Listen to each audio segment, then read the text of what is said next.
afternoon, sir. My name is Angelica Angeles. My topic for today is all about management science. The first one is, what is management science? Management science, it is the study of problem solving and decision making in organizations. You can think of it as applying the scientific method to management, enabling managers to make decisions for an organization and improve its performance. The scope of management science is wider than the main disciplines put together because it encompasses much more than solving problems and developing models. Management science is known to make a much greater contribution to a broader area, that is the application of management science models for the purpose of decision making at all levels of management, may it be top, middle, or lower management levels. A problem-solving process used by an interdisciplinary team to develop mathematically models that represent simple to complex functional relationships and provide management with a basis for decision-making and a means of uncovering new problems for quantitative analysis. Examples. The first one is healthcare facilities can use management science to determine the information system they need. The second one is, while airlines can use management science to schedule planes and crew. Next one is importance of management science. It is important because it helps organizations identify issues they need to solve, streamline management efforts, use resources more effectively, and develop roadmaps for achieving goals. It helps identify the processes which work, notice the areas of weaknesses, and realize the future possibilities and need of the organization's consumer base. The approach makes the utilization of resources easier, since the framework can notice the availability of resources and the proper use of them.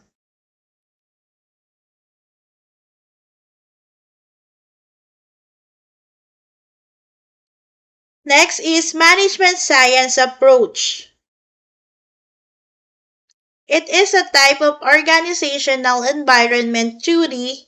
It combines rational truth with initiative insight to resolve management concerns such as cost, production, and service levels. Management science approach is to improve an organization's ability to make rational and meaningful management decisions.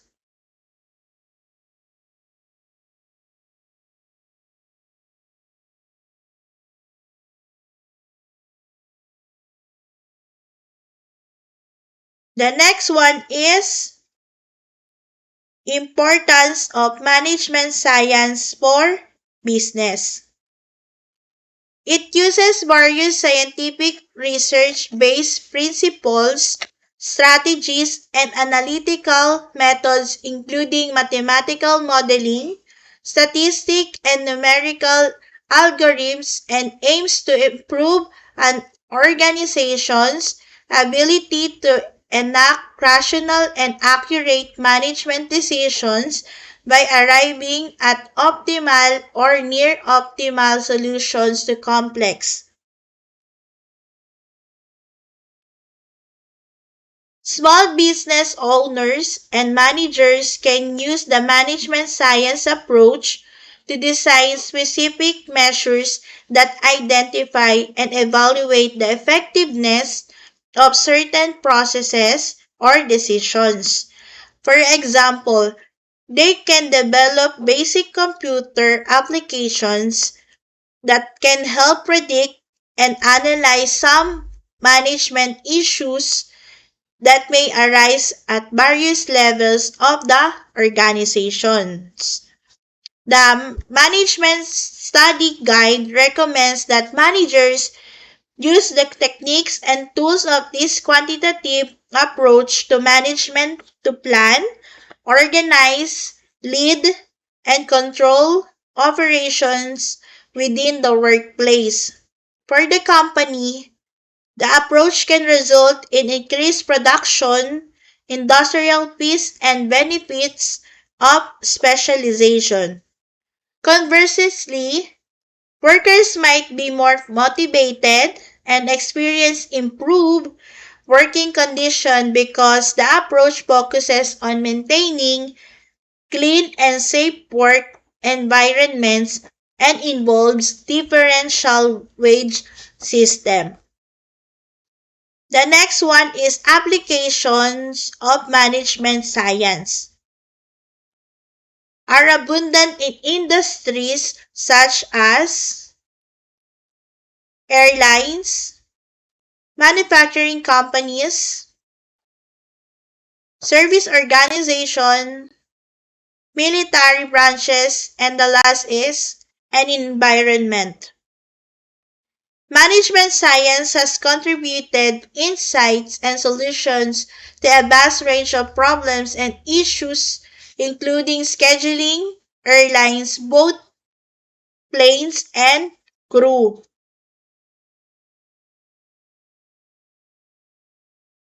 Tools of management science. A management science also includes many quantitative techniques and other management science aid. Some of these are the Program Evaluation and Review Technique, or PERT. It is a planning and control technique that allows managers to decompose a project into specific activities and to plan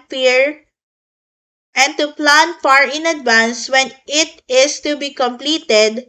The main function PERT is to determine the time required to complete project. The next one is break-even analysis.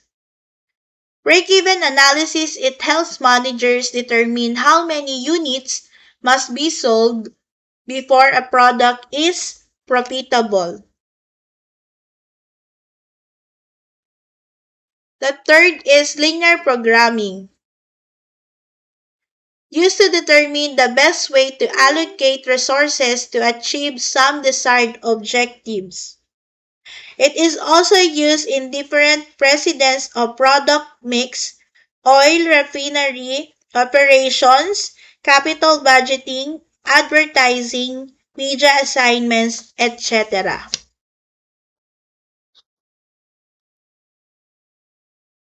The next one is game theory. Game theory, it attempts to predict how rational people will behave in competitive situations.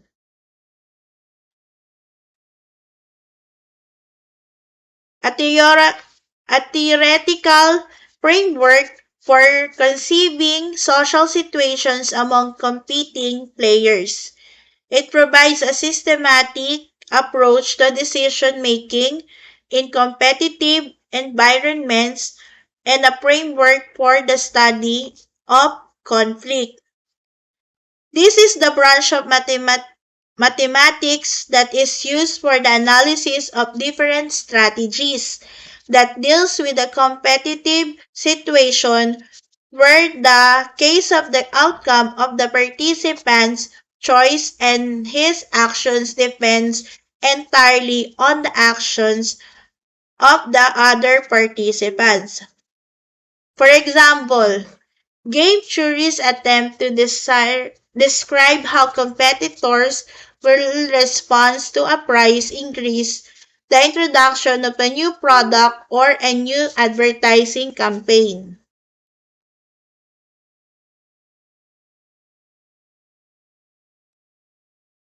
And the last one is simulation models.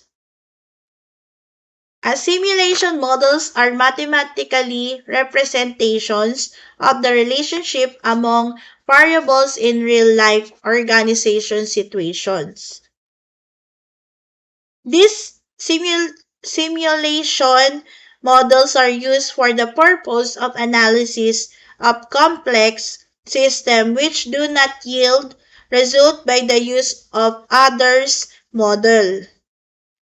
Message, primary, and descriptive type simulation model which management science uses and all other models fail. For example, simulations are popular for the risky business of new product innovations. That's all for today. Thank you for listening. Have a blessed day. Goodbye.